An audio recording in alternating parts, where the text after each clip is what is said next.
Jordan Kilpatrick Smith. I'm a registered kinesiologist, hence the healthcare professional. That's why I'm here. And my background and what I specialized in is weight loss and diabetes.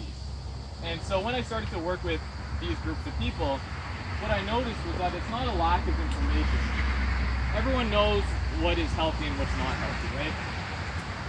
It's not a lack of exercise programs or nutrition programs. We all know that those things are not what really gets someone to the end. And so that's part of why I'm asking everyone to write down their top 3 priorities. And I'm going to ask you some questions about it, and then we're going to move on from there. So everyone take a look at your priorities, and by a show of hands, who had work or career? Okay, less than I was expecting. Good. Friends and family. Yeah, there we go. Marriage or children? That's okay, family. no. That's family. Okay. Finances? Okay. Religion and spirituality? Okay. Happiness? And any others? Anything I missed? Health and fitness. Fantastic. Okay. Right. Yeah. Yeah, what an awesome priority. Who at health is their number 1? Good for you guys. Round of applause. It's like, that's freaking awesome. So many people are missing that critical step. If health isn't your number 1 priority, you don't get to have any of your other priorities, because you're dead. Right? So, health has to be your number 1 priority. And how do you make it your number 1 priority if it's currently not? Well, it comes through your actions. The actions that you take every single day dictate whether or not health is actually your number 1 priority. There's one thing to be like, oh look, Jordan, I put it as number 1, and then leave here and hit fast food restaurant for lunch and dinner and then dessert with a bag of chips, right? So your actions have to actually speak to health being your number 1 priority. And like I said before, basically everyone knows which actions are healthy and which are not. And so I'm not going to waste your time today talking about that, because then you don't get anything. What I want to talk about today is that missing link that gets people to actually take those actions consistently over long periods of time.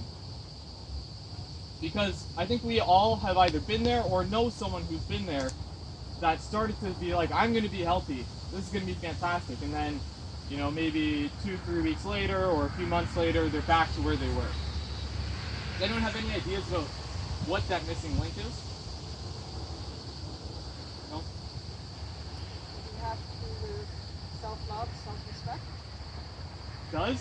Thank you. So, the answer to what is missing is you have to love yourself. And so, a lot of people don't think about this.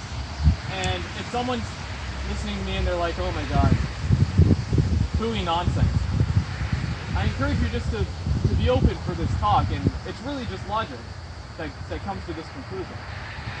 So you need to do 3 things in all of your actions. You need to be kind, compassionate, and respectful to yourself. So going into these a little bit more, let's say you smoke, excessively drink, eat foods that aren't good for you, you lie to yourself, you make excuses. That's not kind.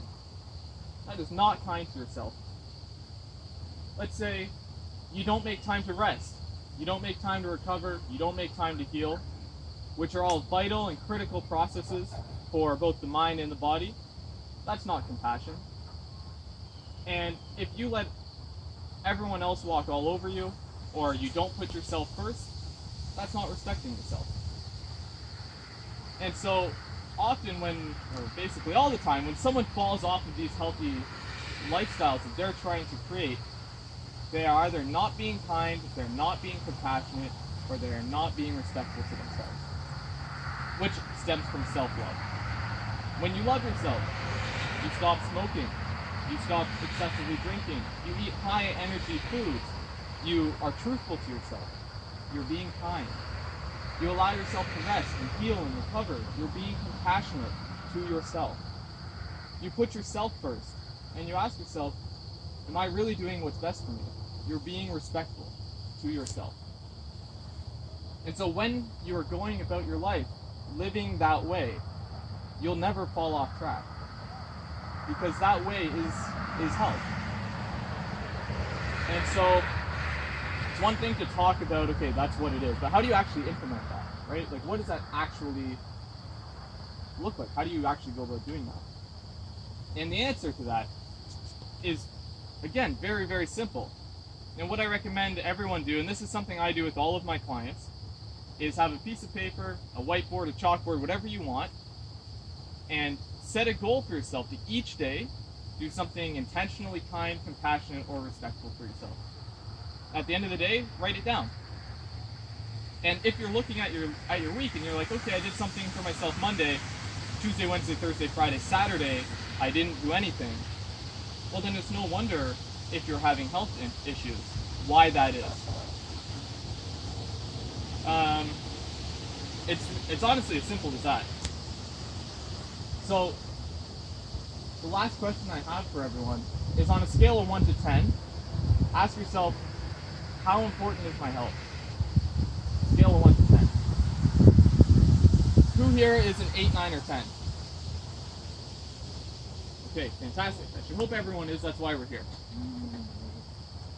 For September, and as a thank you for coming out and just listening to my talk and improving yourself, my breakthrough sessions, which is where it's an hour of time where I sit down and talk to someone and figure out what's really going on under the surface, is entirely free.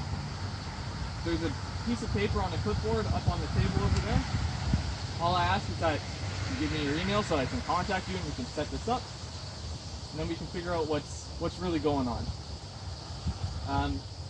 So again, my name's Jordan Kilpatrick Smith.